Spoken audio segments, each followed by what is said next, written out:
All right, what's good? So, Genesis 38, a little weird at first.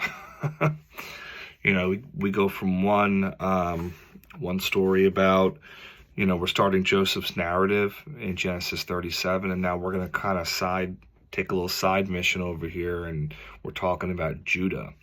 And it took me a second, but I re-educated myself that Jesus is of the line of Judah. And Judah, if you read the Bible, enough, you start to think of Judah as the nation of Judah. But you forget that Judah was a person too, as well. Judah was one of the fathers of the 12 tribes of Israel. He was a son of Jacob, and Jacob, of course, a son of Isaac, who was, of course, the promised son to Abraham. So Judah plays a very important role in the lineage of Jesus Christ. Now, Jesus, of course, he was born of the Virgin. He was born of the Virgin Mary.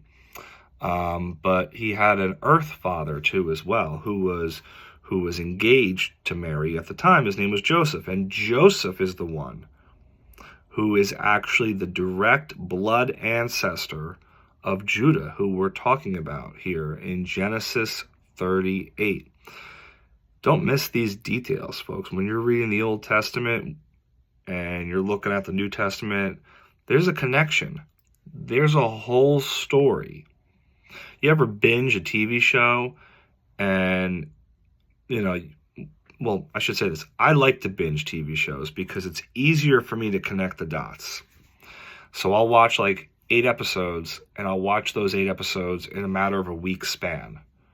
That way I can remember, okay, Monday I watched this episode, this person said this, and oh wow, by Friday's episode we understand why that person did that. When it takes a while sometimes to read the Word of God, to read the Bible, but this is why we have to really study and really, take notes of what we're reading, because these things in Genesis are important to think about later. And the significance of Judah here, really, at least that I want to call out, is this is the family.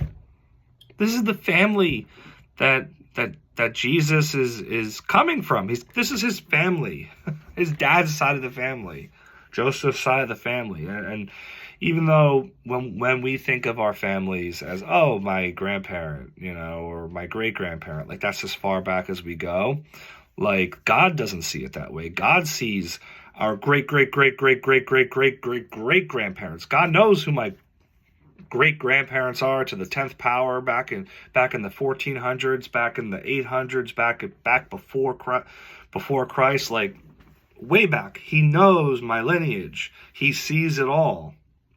So I personally don't, like I think back to my great-grandparents, but I don't think back that far. But really, this is the family that Jesus is being born into. And what kind of family are they? Clearly, this is a dysfunctional family. I mean, you got one. We could talk about this. The 2 sons. What were they? And Onan. I think his name was Onan. From I just read it. But yeah. So like those 2 sons that died. They died, and it was Er's wife, I believe it was. Again, I'm like blanking on some of the names. Tamar? Yeah. Was it Tamar? So Er married Tamar, and then Onan married Tamar after Er died, because God found Er to be wicked and he punished him by death. Same thing happened to Onan. So Tamar, now you're seeing what she does, which is she deceives Judah into thinking that she's someone else, and then that's how she ends up getting another child, or getting a child. She gets two. She gets what are they? All these names. It's hard to remember. I actually have a lot of these written for me here on a screen. But it's blah, blah, blah.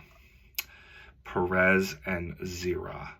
A lot of crazy names. A lot of crazy names that we don't think about. It's Perez, not so much a crazy name, more of a Hispanic name, but it's got Hebrew lineage. So if you've got a last name Perez, you might be Hebrew. Perez and Zerah, or Zerah. So those two, if you actually look at Matthew, which I did, I looked at Matthew, and I saw when they were explaining the lineage, the genealogy of Jesus, you see that Joseph, his direct descendant, was Perez, who came from Judah, who came from Tamar, who came from this crazy act where it was Judah's son's wife, widow, that he actually ended up conceiving a child with. So, it just makes me think of the dysfunctional family that Jesus was born into. And then I guess that makes me think about our own families and stuff, the dysfunction that's in all of our families and what that really means. And while there's dysfunction in every family, while there is sin, while there's